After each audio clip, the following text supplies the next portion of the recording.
Pagkalipas ng 20 taon, ang lalaki na ni Jane at Mary, pero hindi pa rin gusto ni Jane si Mary.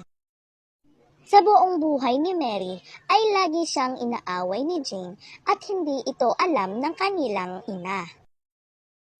Hoy Mary, alam mo bang ampun ka lang? Hindi totoo yan. Lumayas ka na. Isa ka lang pahirap sa akin. Maya-maya pa ay dumating si Maria at tinanong ito ni Mary. Totoo po bang ampun ako? Bakit mo naman natanong yan, anak? Basta po, Nay, sagutin niyo po ako. Oo anak, totoo yun. At ipiniliwanag ni Maria ang lahat ng pangyayari. At labis na nagpasalamat si Mary dahil inalagaan siya nito. At nagkakapan sila ng mahigpit. At labis itong ikinagalit ni Jane dahil hindi niya magawang mapalayas si Mary.